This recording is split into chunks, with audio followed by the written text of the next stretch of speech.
نبی علیہ السلام نے جب ارشاد فرمایا نا امت کے بارے میں، تو انہوں نے جسم کی مثال دی کہ امت میری جو ہے نا ایک جسم کی مانند ہے. جب ایک حصہ اس کا جسم کا تکلیف میں ہوتا ہے تو باقی کا حصہ کبھی بھی چین میں نہیں ہو سکتا. آپ کے پیر میں انگوٹھے میں بھی چوٹ لگی ہوئی ہو نا تو باقی کا پورا جسم اضطراب میں ہوتا ہے. آپ انفرادی طور پہ نہیں دیکھیں گے، آپ اجتماعی طور پہ دیکھیں گے کہ مسلمانوں کے کیا حالات ہیں، اور اس لٹمس ٹیسٹ کو اس ٹینسل کو استعمال کریں گے آپ کہ جب امام جعفر صادق نے کہا نا کہ کوئی مسلمان تو ہوا ہی نہیں جب تک کہ سورج کی پہلی کرن صبح اٹھتے ہی اس کو قوم کے مسائل نہ اس کے ذہن میں لے کے آئے، تو اس تک تو دین پہنچا ہی نہیں، ابھی تو مسلمان ہی نہیں ہوا. یہ بہت دھیان میں رکھیے گا. کسی بھی فرد کو جتنا اللہ نے رزق مال آسائشیں دے دی ہوئی ہیں جو بھی ہے، اس کی بنا پہ آپ اس کی کاوشوں کو، دلوں کے حال اللہ ہی جانتے ہیں، کون کتنا چھپ کے کیا کر رہا ہے کیا نہیں کر رہا. اس کے لیے نا آپ کے لیے ذرا ورلڈ ویو کلیئر کرنا ضروری ہے. یہاں پہ دنیا میں مسلمانوں کے کیا حالات ہیں 8ویں کلاس کے بچوں کو پتہ ہے اس وقت. میں بہت بڑی اسمپشن کر رہا ہوں کیونکہ جہالت کے بھی وہ حالات ہیں. کیا پتہ واقعی بڑے بڑے لوگ یہ سوچتے ہوں کہ سیرین مسلمانوں کے اپنے کرتوتوں کی وجہ سے ان کے اوپر عذاب آئے. میں نے خود سنا ہے، کچھ علماء نے یہ بھی بیان کرتی، نعوذ باللہ، اللہ تعالیٰ ان کو ہدایت دے. سوڈانیوں کے ساتھ اپنے اور صومالینز کے ساتھ اور طالبان کے ساتھ، انڈونیشینز کے ساتھ، برمیز مسلم کے ساتھ، ویگر مسلمز کے ساتھ چائنا میں. مطلب فلسفے کی کمی ہے اور کچھ بھی نہیں. امت پوری کی پوری ہر جسم کا ہر حصہ نہ کہیں سے خون رس رہا ہے. اس میں سے تکلیف میں ہونا چاہیے ہر مسلمان کو. اب وہ بڑی لینڈ کروزر میں جا کے کام کرتا ہے یا وہ پیدل جا کے کام کرتا ہے، یہ ایک الگ کہانی ہے. اس کو انفرادی طور پہ جج کرنا مسلمان کا شیوہ ہی نہیں. اگر وہ لینڈ کروزر میں جا کے کام کر رہا ہے، دین کے کام کر رہا ہے، تو کوئی مسئلہ نہیں. کام کرنا چاہیے اس کو. روز صبح اٹھ کے اپنے 24 گھنٹے میں سے زیادہ تر حصہ اس کو ایسے کاموں کی طرف، اپنی رخ جو ہے وہ اللہ کے دین کی طرف اس نے مرکوز کیا ہوا ہے. کیا امت کا اس وقت کا مسئلہ بچاؤ. اس کے لیے 2-3 کام. اس میں سب سے پہلے تو علم حاصل کرنا ہے کہ کیا جائے تاکہ حکمت جو ہے نا اس کے تقاضے پورے ہوں. پھر ہمت کے ٹریننگ ہوئی ہو کہ کرنے کا جب وقت آئے تو کریں بھی. اس وقت اس سے زیادہ کیا وقت آنا کسی اور امت پہ. اتنا برا وقت تو کبھی بھی نہیں آیا. جسم میں ہر عضو کے اندر ہمیں گولی لگ چکی ہے، خون رس رہا ہے.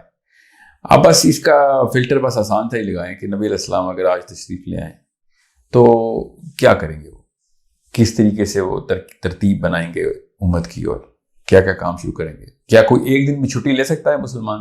بالکل بھی نہیں. ابو بکر صدیق ہوں یا علی بن ابی طالب ہوں، وہ چھٹی لیں گے آج کہ میرا ویکینڈ ہے آج. مسلمان ہونا ایک لائف سٹائل کا نام ہے. یہ جب تک ہمیں سمجھ نہیں آئے گی تب تک ہمیں کبھی بھی فلسفہ کلیئر نہیں ہوگا. Islam is a lifestyle. Islam is daily routines. Islam is a job, is a permanent job. ایک ہی CEO ہے ہمارا جو دنیا کو جس نے بنایا ہے. ہم اس باس کو رپورٹ کرتے ہیں، ہم اسی کا حکم مانتے ہیں کہ میرا آج کا KPI کیا ہے، میرا آج کا سروس لیول اگریمنٹ کیا ہوا ہے ایز اے مسلم.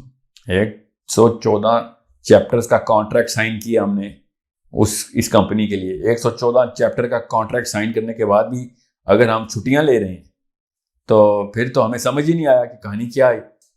اسی لیے تو ہر قسم کی قوم ہمارے پر چڑھ دوڑی ہے، اور جس طریقے سے دسترخوان پہ کھانا پیش کیا جاتا ہے ایسے مسلمان پیش ہوئے ہیں دنیا کو. وہ کھانے کی مثال کیوں ہے؟ نبی علیہ السلام نے مثال دی ہوئی ہے صحابہ کو کہ جیسے دسترخوان پہ کھانا لگے گا ایسے آپ لوگوں کو کھایا جائے گا. کیونکہ کھانا جو ہے نا آپ جب اس پہ چھری چلاتے ہیں نا مرغی کے اوپر، تو آگے سے چھری پکڑ نہیں لیتی یا پھر آگے سے گولی نہیں چلاتی. یہ معاملہ ہے. کیونکہ سوئے ہوئے پڑے ہیں، چھٹی پہ آج. تو شیطان نے جو کبھی چھٹی نہیں لی. پتہ نہیں مسلمان نے کب سے چھٹیاں لینی شروع کر دی. جب تک آپ یہ دیکھیں گے کہ کسی کے پاس گاڑیاں بڑی ہیں تو یہ غلط نظریہ ہے دیکھنے کا.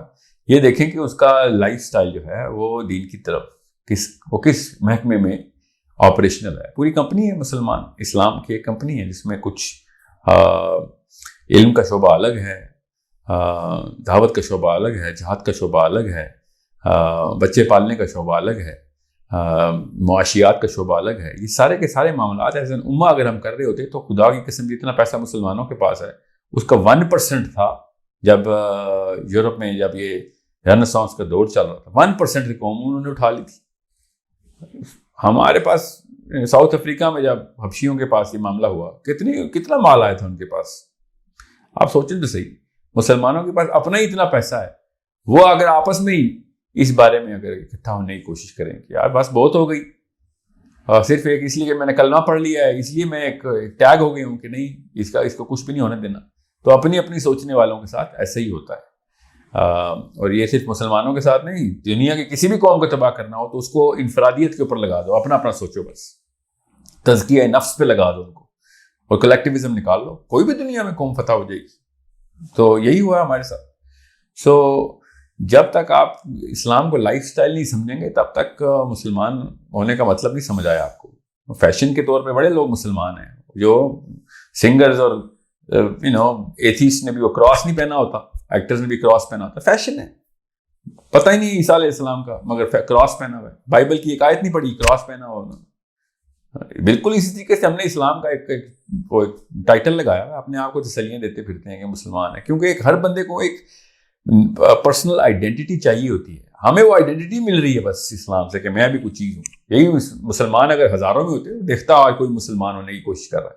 یہ صحابہ ہی تھے جو کہ اکیلے نبی کے اوپر آئے تھے. یہ ہم اربوں میں ہونے کی وجہ سے، اربوں کا مطلب تعداد میں لاکھوں کروڑوں اور اربوں کی وجہ سے ہم مسلمان ہیں. اگر ہماری تعداد کم ہو جائے تو ہم تو وہ شائنس میں ہی غیر مسلم ہو جائیں گے کہ نہیں وہ ہمیں میجورٹی میں رکھو. This is the problem of the weaker psychology of a nation. We were never made to be Muslims. We were just called Muslims by نام ہمارے محمد ساحل ادیم ہے، کام ہمارا کہیں سے بھی نہیں ہے. جتنی ہمیں اگر صحابہ اگر اس دنیا میں آ جائے نا تو سب سے پہلے پٹائی مسلمانوں کی ہوگی. آپ زمین امریکہ کے خلاف لڑائی کریں گے، علی بن ابی طالب یا سعد بن معاذ آگے دنیا میں، سب سے پہلے پاکستانی انڈینز عربز کی پٹائی ہوگی. آپ سوچیں خارجیوں کو نہیں چھوڑا علی بن ابی طالب نے، ہمیں چھوڑتے، ہمیں چھوڑیں گے وہ؟ تم اصل میں تو تم ایک کینسر ہو جو دنیا کے اوپر اس طریقے سے اسلام کے خلاف سب سے بڑی سازش تو مسلمان ہے چلتا پھرتا. وہ ہالینڈ کو اور فرانس کے خلاف باتیں کرتے ہیں کہ اس نے نبی علیہ السلام کی توہین کی. سب سے بڑی توہین تو چلتا پھرتا مسلمان خود ہے نبی علیہ السلام کی. کر کیا رہا ہے وہ؟ اپنے محلے میں کسی کو نہیں بچا سکتا. ہر روز سینکڑوں مسلمان ذبح ہو رہے ہیں، ہر روز کسی نہ کسی کونے میں، اور ہم لوگ بیٹھے ہوئے ہیں کہ نہیں وہ یہاں پہ میں نے اللہ کا ایک لاکٹ پہن لیا، میں اس جماعت میں اس فرقے میں ہوں. شرم آنی چاہیے. یہ تو یہ دور خدا کی قسم کرسچنز پہ بھی نہیں کبھی آیا جو دور مسلمانوں پہ اس وقت گزر رہا ہے. 110 فرقے ہیں کرسچنز کے، 110 بائبلز ڈفرنٹ.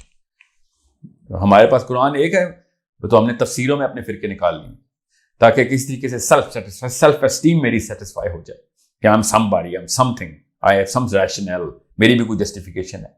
کوئی نبی علیہ السلام سے محبت کی باتیں کر کے اپنی سیلفشنس کو اور اپنے ڈر اس حسیس پن کو سیٹسفائی کر رہا ہے، تو کوئی اپنے آپ کو کسی عالم کے ساتھ طے کر کے بیٹھا ہوا ہے، تو کوئی صحابہ کی جماعت میں بیٹھا ہوا ہے، تو کوئی اہل بیت کی جماعت میں بیٹھا ہوا ہے. اہل امت کون ہے؟ اہل بیت تو آپ ہیں، اہل بیت لورز ہیں آپ، ٹھیک ہے، نبی علیہ السلام کے لورز ہیں آپ. وہ اہل امت کون ہے؟ امت لور کون ہے آپ میں سے؟ یہ کون سا فرقہ ہے جو امت سے پیار کرتا ہے؟ میں آج پوچھ لوں یمن میں کتنے بندے مرے ہیں تو میں لگ پتہ جائے گا، کسی ایک کو بھی جواب نہیں آتا ہوگا. یمن میں کسی بھی دن کوئی بچے مرے، بچے کا نام بتائیں. آپ کے بچے کو پکڑے نہ آ کے، پھر میں دیکھتا ہوں اس وقت اللہ رسول ہی کر رہے ہوتے ہیں. آپ کسی اور کے وہ ہاتھوں ہمارا بچہ ذبح ہو رہا ہے، کوئی فکر ہی واقعی نہیں، کوئی ٹینشن ہی نہیں ہمیں. سو اس کلیکٹیو کوشچن، کلیکٹیوزم کے اندر یہ سوال ڈالیں آپ، انڈیویجولزم میں نہ ڈالیں. بڑے بڑے گھر اور بڑی بڑی گاڑیوں سے نہیں چیک ہوتا. ایسے لوگوں نے ایسے کام کیے ہیں جن کے اپیرنٹ لائف سٹائل جو ہے نا وہ اس طرح کے نہیں ہیں کہ آپ وہ سوچیں کہ کوئی اللہ کے کام کر رہا ہے، مگر کر رہے ہیں، مجھے پتہ ہے کر رہے ہیں. سو ڈونٹ جج people on the visible profile. Judge them on their philosophical profile, their actionable profile, کہ یہ کرتے کیا ہیں، یہ اعمال کیا ہیں. 24 گھنٹے میں سے کتنے گھنٹے جو ہیں یہ بچوں کی پرورش میں اور دین کے لیے اور امت کے لیے جو ہے نا وہ سوچتے ہیں. روز کی ڈسکشن میں پیسے ڈسکس ہوتے ہیں یا پھر روز کی ڈسکشن میں مرے ہوئے بچے یا ریپ ہوئی ہوئی بچیاں ڈسکس ہوتی ہیں کہ ہم کچھ کر کیوں نہیں رہے. میں نے ایک دفعہ ویڈیو پہ فلسطین کا ایک جمعے کا خطبہ سن لیا اور خدا کی قسم جمعے کے خطبے میں وہ پاکستانیوں کو دعائی دے رہے تھے کہ کوئی پاکستانیوں تک پیغام پہنچائے کہ ہماری مدد کرو آ کے. فلسطین کے اندر جمعہ ہو رہا تھا اور وہ فریادیں کر رہے تھے کہ کوئی تو آئے ہمیں. انہوں نے پاکستانیوں کا بھی نام لیا. میں اس وقت ٹورانٹو میں تھا, یہ ویڈیو جب میں نے دیکھی تو 3 دن تک کھانا نہیں کھا سکا تھا میں کہ وہ وہاں پہ لوگ مجھے بلا رہے ہیں میرا نام لے کے اور میں بیٹھا یہاں پہ ڈالر کما رہا ہوں اور لوگوں سے بحثیں کرتا ہوں ریسٹورینٹس پہ بیٹھ کے کہ وہ ٹھیک ہے وہ غلط ہے. کام کچھ بھی نہیں. Understand the bigger problem. آپ کے اوپر نوبت آئے گی نا تب آپ کو پتہ چلے گا. کسی بھی انسان پہ نوبت آئے گی تو پتہ چلے گا. تو دور نہیں ہے, ایک ایک کر کے سارے مسلمان ذبح ہو رہے ہیں. ہم سمجھ رہے ہیں پاکستان میں بچ جائیں گے, انڈیا میں بچ جائیں گے, کہیں کوئی نہیں بچے گا. آپ سمجھ رہے ہیں کہ کوئی ویٹو ملا ہوا ہے پاکستانی ہونے کی وجہ سے؟ کسی کو کوئی ویٹو نہیں ملا ہوا. ایک ایک کر کے سب چھری کے دھار کے نیچے سے گزریں گے. جب تک اٹھیں گے نہیں تب تک وہی ہوگا جو اکیلے بندے کے ساتھ ہونا بھی چاہیے. کسی بھی قوم نے دوسری قوم کو فتح کیا اس کو اس کے حصے الگ کر کے فتح کیے. کوئی بھی ایسا نہیں ہے. یہ کامن سینس کا تقاضا جو ہمارے ساتھ ہو رہا ہے. ہم بھی ہوتے تو ایسے ہی کرتے کہ پہلے ان کو الگ الگ ٹکڑوں میں کرو, اس کے بعد ایک ایک کر کے کھا جاؤ. بلکہ ہم نے تو ایسے ٹکڑے کیے ہیں کہ اگر 25 کروڑ مسلمان ہیں نا تو جتنے بھی گھر والے ہیں نا, خاندان ہیں جتنے, اتنے ہی ملک بنا دیے ہم نے. ہر خاندان اپنی اپنی سوچ رہا ہے بس. وہ پھر گاڑیاں ہی نکلیں گی, پھر بڑی بڑی لینڈ کروزر نکلیں گی. ادھر سے تو ٹینک نہیں نکلنے والے گھروں سے. ایک وقت تھا جب گھروں سے بھی ٹینک نکلتے تھے. ایک بندہ باہر آتا تھا تو لگتا تھا جرنیل باہر نکلا ہے. یہ مسلمانوں پہ ہی ٹائم تھا, ٹھیک ہے. اور یہ صرف مسلمانوں پہ نہیں ٹائم تھا, یہ گوروں میں بھی یہ ٹائم گزرا ہے. جب تک قوم کی سوچتے رہے ہیں تو بچہ اٹھ کے آیا کروسیڈ کرنے کے لیے عیسائیوں کا. جب قوم کی سوچتا ہے نا تو پھر اسی طرح کرتا ہے. میں آپ سے کہہ رہا ہوں اللہ کی سوچیں, پھر دیکھیں کیا ہوتا ہے. کسی وجہ سے صحابی جو تھے نا وہ بے چین زندگیاں گزارتے رہے. دنیا کے فاتح تھے مگر روتے ہوئے سوتے تھے. ہر ملک ان کے پیروں کے نیچے تھا مگر سائی رات رو رہے ہوتے تھے. ہم لوگ پتہ نہیں کس بات کے خوش ہیں یار. نشہ کیا ہم نے, خوشی کس بات کی؟ ہمیں 15,000 روپے کی پروموشن ملتی ہے نوکری پہ, ایسے خوش ہوتے جیسے کہ حضرت عثمان کو جب نبی علیہ السلام نے حدیث سنائی تھی نا کہ آج کے بعد عثمان جو مرضی کرے, وہ خوشی عثمان کو نہیں ہوتی جو یہاں پہ محمد عثمان کو میاں والی میں ہو جاتی ہے کہ آج 15,000 کی پروموشن مل گئی ہے مجھے, میرا باس خوش ہے. مطلب یہ اگر حالات ہوں گے قوم کے تو پھر ایسے ہی ہونا بھی چاہیے. ایسے بالکل ٹھیک ہو رہا ہے ہمارے ساتھ. مجھے تو کبھی بھی غلط کو غلط تو مانے نا, تب کہیں جا کے اٹھیں گے ہم. صحیح کو صحیح مانے, غلط کو غلط مانے. ہمیں پتہ نہیں کون جنت کا ٹکٹ دے کے بیٹھ گیا ہے. کہیں سے کوئی خواب میں کوئی آپ کو کوئی زیارت ہوئی ہے اور کوئی بزرگ نے آ کے آپ کو ٹکٹ دیا کہ یہ لو تمہارے پورے خاندان کو جنت ملے گی, بے فکر ہو جائے دنیا میں, بس وہی کرو. ہم سے بہتر تو خدا کی قسم وہ قادیانی ہے. قادیانی بھی اپنی قوم کا سوچتے ہیں. ہم اتنے بے شرم ہیں. مطلب وہ ایک جھوٹے نبی کے اندر وہ متحد ہو گئے ہیں. اتنی لعنت ہے ہمارے اوپر کہ ہم سچے نبی کے نیچے نہیں متحد ہو رہے.